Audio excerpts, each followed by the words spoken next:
जिले के नगरा थाना क्षेत्र के ताड़ीवाड़ा गांव में शनिवार सुबह खेत में एक युवती बेहोश हालत में मिली थी और उसके हाथ की नस कटी हुई थी। पुलिस ने युवती को इलाज के लिए जिला अस्पताल भिजवाया, जहां से डॉक्टरों ने युवती को वाराणसी के लिए रेफर कर दिया। इस मामले में पुलिस ने एक अभियुक्त को गिरफ्तार किया था और पूछताछ के दौरान उसकी निशानदेही पर अभियुक्त को लेकर सामान की बरामदगी करने गई थी, जहां अभियुक्त द्वारा पुलिस पर असलहे से फायर कर दिया गया, जिसके जवाब में पुलिस को भी फायर करना पड़ा और अभियुक्त के पैर में गोली लगी, जिससे अभियुक्त घायल हो गया।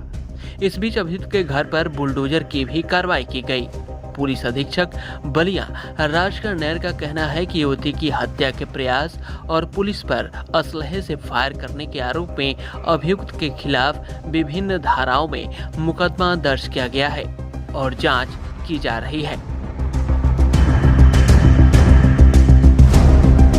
ये जनपद बलिया के थाना क्षेत्र नगरा में दिनांक 15/10/2022 को सुबह सूचना मिली थी कि एक ग्राम में रोड साइड पे एक लड़की बेहोशी की हालत में मिली है, जिसके हाथ की नस कटी हुई है और रक्त रिसाव हो रहा है। सूचना मिलते ही तत्काल पुलिस द्वारा मौके पर पहुंच करके लड़की को वहां से जिला अस्पताल भिजवाया गया, जहां पे उसका समुचित इलाज करवा करके बेहतर इलाज की व्यवस्था की गई और साथ के साथ मामले की जानकारी करके परिजनों से बात करके टीमों का गठन करके कि लड़की वहां कैसे पहुंची और कैसे उसको चोट आई, इसका अनावरण करने हेतु टीमों का गठन किया गया। इसी क्रम में आगे छानबीन करते हुए जानकारी हुई कि 14 तारीख को शाम को लड़की अपनी कुछ सहेलियों के साथ मेले में गई थी। उन सहेलियों से जब पूछताछ की गई तो उनके द्वारा बताया गया कि मेले से लड़की किसी एक युवक के साथ वहाँ से गई थी, जिसके संबंध में जानकारी करते हुए उस युवक को पकड़ा गया और उस युवक से बाद में पूछताछ की गई। तो पूछताछ के दौरान उसके द्वारा इस चीज़ को अपने आरोपों को कबूला गया। उसके द्वारा बताया गया कि वही उस लड़की को वहाँ से मोटरसाइकिल पर लेकर के गया था। उसके बाद उस जगह पे जाकर के सुनसान एरिया पा करके उसने मोटरसाइकिल रोकी थी ऑन दी प्रिटेक्स्ट ऑफ कि उसको ज़रा कुछ काम है, और उसके बाद अपनी जेब से रुमाल निकाल करके उस रुमाल से लड़की का मुंह दबा करके उसका गला घोंटने की कोशिश की और उसके बाद वहीं एक ब्लेड से उसके हाथ को काट करके लड़की को वहीं छोड़ करके वह वापस अपने घर आ गया। अभियुक्त की निशानदेही पर रुमाल, ब्लेड और जो अन्य सामान उसके द्वारा इस्तेमाल किए गए हैं उनको बरामद कर लिया गया है। अभियुक्त को गिरफ्तार करके जेल भेजा जा रहा है। इस संबंध में थाना नगरा पर 2 अभियोग पंजीकृत किए गए हैं, धारा 307 में और 3/25 आर्म्स एक्ट में। अग्रिम विवेचनात्मक कार्रवाई प्रचलित है। जैसे ही डॉक्टर से हमको अनुमति मिलती है तो लड़की का बयान लेकर के आगे जो भी तथ्य उनके बयान में आएंगे उस हिसाब से फर्दर जो भी डेवलपमेंट्स होंगी वो आपको नेक्स्ट प्रेस नोट में अपडेट कर दिया जाएगा। लड़की की स्थिति क्या है इस समय? लड़की इस समय इलाजरत है। जो डॉक्टर्स के जैसे ही डॉक्टर्स हमको अलाउ करते हैं तो हम उसका बयान लेकर के आपको फर्दर अपडेट करेंगे। सर, जो आरोपी था वो मेले से कितनी दूर लड़की को लेकर गया था और लड़की कितनी दूर आपको मिली थी? जो लड़की अपने घर से लगभग 3.5 किलोमीटर दूर एक गांव में रोड साइड पे हमको मिली थी। क्या वजह रही हत्या के प्रयास के पीछे? आरोपी के द्वारा कुछ बताया गया, इन सब चीज़ों की पुष्टि की जा रही है। जैसा कि मैंने आपको कहा, एक बार लड़की का बयान आएगा तो बहुत चीज़ें खुल करके आएंगी। तब तक इन चीज़ों को बताना हमारी अग्रिम विवेचना को इम्पैक्ट कर सकती है। इस करके जब तक उसका बयान नहीं लेते हम उन चीज़ों को फिलहाल मीडिया को नहीं बता पाएंगे।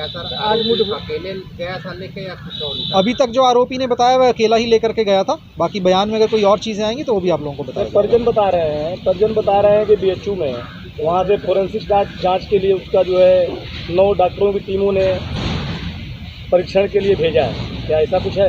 देखिए, ऐसा है कि कुछ लोगों के द्वारा और यहाँ पर भी कुछ लोगों के द्वारा ऐसी कोशिश की गई थी और ऐसी अफवाह फैलाने की कोशिश की गई थी कि लड़की के साथ दुष्कर्म किया गया। इसके क्रम में डॉक्टर से अनुरोध किया गया था कि इसकी एक जांच कर लें, जिसके क्रम में डॉक्टर्स, गायनेकोलॉजी डिपार्टमेंट और अन्य डॉक्टर्स के द्वारा इसकी जांच की गई। मैं स्पष्ट कर देना चाहूँगा, अब तक घटनास्थल के निरीक्षण से, परिजनों से बातचीत से और जो डॉक्टरों की प्राइमा फेसी मेडिकल एग्जामिनेशन है उसमें कोई भी दुष्कर्म जैसी बात सामने नहीं आई है।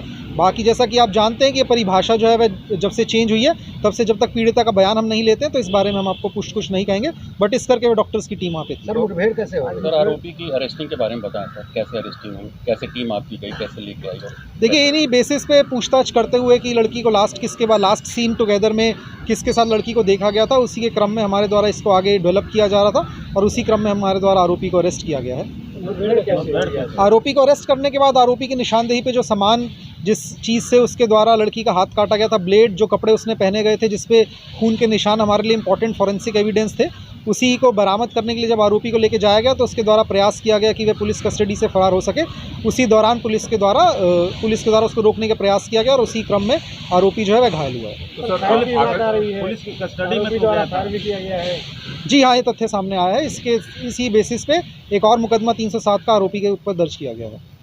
क्या कोई पुलिसकर्मी भी घायल हुआ है? नहीं, कोई पुलिसकर्मी हमारा घायल नहीं हुआ है, लेकिन जान से मारने की नीयत से क्योंकि फायर किया गया था, इस करके उस मामले की विवेचना की जा रही है। उसमें भी जो तथ्य आएंगे आप लोगों के साथ शेयर किए जाएंगे। पुलिस तो साथ गई थी सर, पुलिस तो साथ लेकर गई थी बरामद करने के लिए। ऐसी स्थिति में वो कहाँ से मिल गया उसका पिस्टल या जिस चीज से कट्टा वगैरह? डिटेल प्रेस नोट में सारी जानकारी है। जैसा मैंने आपको बताया, उसके द्वारा प्रयास किया गया था वहाँ से भागने का, और उसी दौरान पुलिस के द्वारा कार्रवाई करते हुए तत्परता से उसके सभी मंसूबों को नाकाम करते हुए पुलिस को सफलता हासिल हुई, और उसको पकड़ करके हमने आगे उसको न्यायालय के सामने पेश कर रहे हैं। जब पुलिस अपने साथ में उसको ले गई थी मौके पर, तो उसके हाथ में कट्टा कहाँ था? नहीं, उसके हाथ में कट्टा नहीं था। जिसकी उसकी निशानदेही पे जो सामान बरामद किया गया है, उस समय उसके द्वारा जिस झोले में अपने कपड़े और अन्य चीज़ें बताई गई थी, उसी में, क्योंकि यह खुद जानता था कहाँ सामान है और कहाँ पे अपने वो रखता था। अपराधी ने जिस तरीके का अपराध किया, निश्चित रूप से आपराधिक मानसिकता है, उसने अपने पास ये सब चीज़ें पहले से रखी होंगी। उसको जानकारी थी कहाँ पे क्या चीज़ है, जिसकी पुलिस को पहले से जानकारी नहीं थी, और उसी क्रम में मैं कहूँगा कि पुलिस को गलत वो देते हुए कि वहाँ पे कुछ और सामान है जो उसको पुलिस को देना है, और उसको लगा था शायद वह भागने में सफल होगा, इसीलिए उसके द्वारा प्रयास किया गया। आरोपी घर पर बुलडोजर चलाया गया। देखिए, आगे जो भी इसमें आगे कार्रवाई हो रही है, उसके संबंध में जो नियमानुसार विधिक कार्रवाई है, वो कार्रवाई अमल में लाई जाएगी। कार्रवाई की गई है क्या बुलडोजर चाहिए? जो भी नियमानुसार विधिक कार्रवाई है, वो अमल में लाई जा रही है। आगे जो भी प्रगति होगी आप लोगों को अवगत करवाया जाएगा। 24 घंटे में जो आरोपियों की अरेस्टिंग हुई है, तो सर उसके बारे में क्या आपका क्या जो जिन्होंने अरेस्टिंग की है, क्या उनको आपकी तरफ से रिवॉर्ड दिया जाएगा? मेरे हिसाब से जिला पुलिस ने इसमें बहुत तत्परता से, बहुत अच्छे से सभी टीम्स ने काम करते हुए बहुत जल्दी आरोपी को पकड़ लिया है, और इसमें पुलिस की तरफ से प्रभावी कार्रवाई की गई है। इसके संबंध में एडिशनल एसपी साहब और जितनी भी टीम है उनको शाबाशी दी जाएगी, और आगे जैसे भी वो होता है उसके संबंध में आप लोगों को अवगत करवाएंगे, जो भी इनको रिवॉर्ड दिया जाएगा। कितने लोग इसमें मुजरिम बनाए गए हैं सर? कितने लोग? फिलहाल एक व्यक्ति है जिसको अरेस्ट किया गया है, और बाकी अभी लड़की के बयान के बेसिस पे यदि कोई वृद्धि होती है तो उससे आप लोगों को अवगत करवाएंगे। परिजन ने जो तहरीर दिया है उसमें कितने लोगों को दिया है? परिजन ने एक व्यक्ति के खिलाफ तहरीर दी है, जो उसके साथ परिजनों ने लास्ट देखा गया था।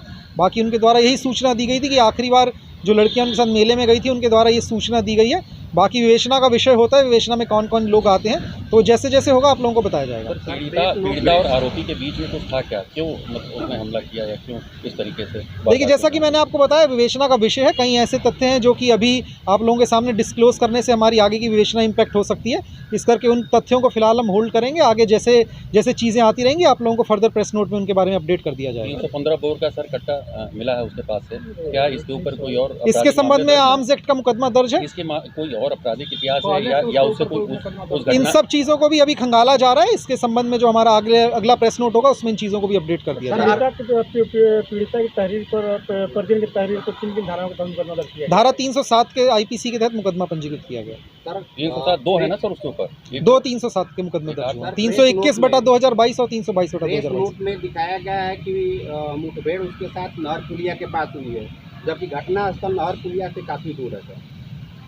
देखिए, 500 मीटर दूर है। इसमें मैं स्पष्ट कर देना चाहूँगा कि आरोपी से जब सामान उसकी निशानदेही पे बरामद किया जाता है, सब समय आरोपी ऐसा नहीं करता है कि जहाँ पे वह घटना करे वहीं पे उस सामान को फेंक करके चला जाए। बहुत बार उनके द्वारा सामान को छुपाने की कोशिश की जाती है, जिसके संबंध में आईपीसी की धारा 201 भी है, जो कि एविडेंस को छुपाने या नष्ट करने के लिए होती है।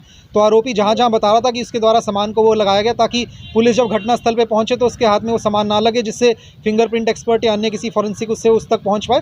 इसके क्रम में पुलिस को कोई ऐसा कारण नहीं था कि वो शक करे कि आरोपी ने वहाँ सामान क्यों रखा है। यूपी 60 न्यूज के लिए बलिया से अमित कुमार की रिपोर्ट।